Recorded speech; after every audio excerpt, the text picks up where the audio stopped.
Hi, thanks for tuning in to this first video on the use of fixed dose solfege and learning to sight sing. Today I'd like to talk a little bit about the history of solfege, or at least where the syllables that we use today came from. And they actually go back to a man by the name of Guido of Arezzo, who was a Benedictine monk working and living primarily in the Italian cities of Pomposa and, as his name implies, Arezzo.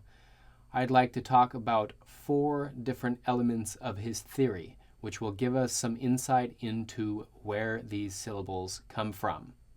So in this first image, you can see what Western notation looked like before Guido, with the neumes, or groups of notes, written directly above the text.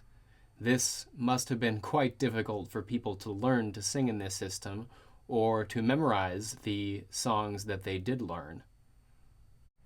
One of the things that Guido did was to introduce a system of notation that was based on the staff, at his time, 4 lines, separated by a third.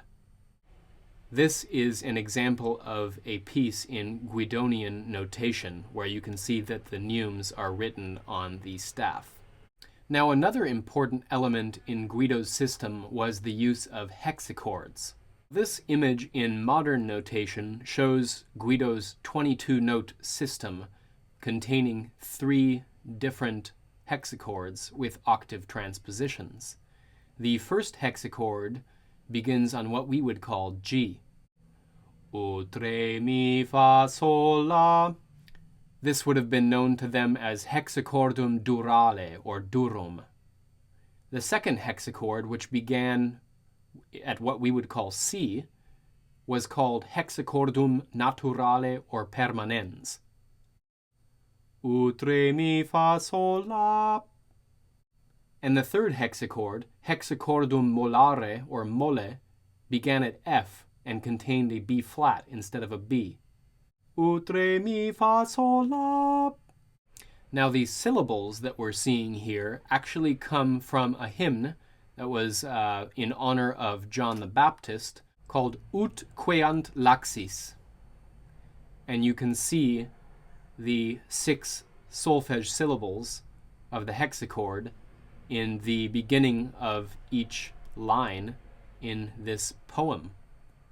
Ut, re, mi, fa, sol, la.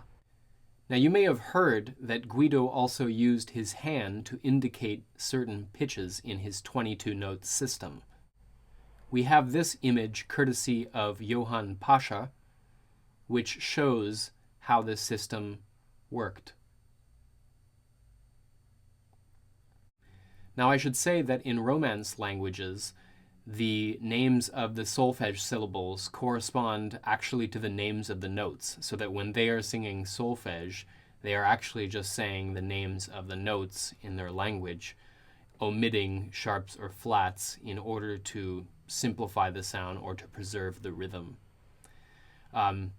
So getting back to how we get to our current solfege syllables that are in use, in the 16th century, a notable paradigm shift occurred in the way that composers thought about composing pieces. Whereas before this time, composers primarily thought about composing successive voices in compositions, around the middle of the 16th century, it became pervasive that composers would think more about the simultaneous or harmonic conception of voices in a piece. You can even see this, these 2 paradigms in the work of a single composer. For example, if you look at the work of Josquin des Prés, if you look at a piece like Missa Pangia Lingua, you could see that that very much embodies the previous paradigm of composing successive voices, where if you look at his very famous piece El Grillo, or the cricket, you can see that he is thinking much more harmonically. And that's actually an early piece in the 16th century. So with this slow shift towards a more harmonic conception, simultaneous conception of voices, came the gradual decline of the Guidonian solfege system, One of the main problems being that the same syllable could represent different notes as harmony became more complex.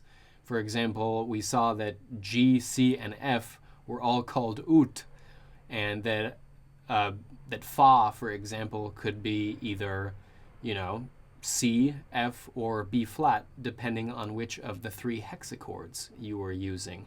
So that was seen to be a problem. And at the end of the 16th century, a Netherlandic composer by the name of Hubert Waelrant suggested affixing the syllables ut, re, mi, fa, sol, la to the notes C, D, E, F, G, A, and also adding a 7th syllable for the note B, which gives us ut, re, mi, fa, sol, la, si. And around the same time, an Italian theorist named Giovanni Battista Doni suggested replacing ut with do, as it was not the most practical syllable, ut, for solfege, considering the fact that no other solfege syllable begins with a vowel and ends with a consonant. And thus you have the 7 solfege syllables that we use today: do, re, mi, fa, sol, la, si. And that concludes this video. I think next time we'll talk a little bit about the disadvantages and advantages of fixed do solfege versus movable do solfege. Until next time.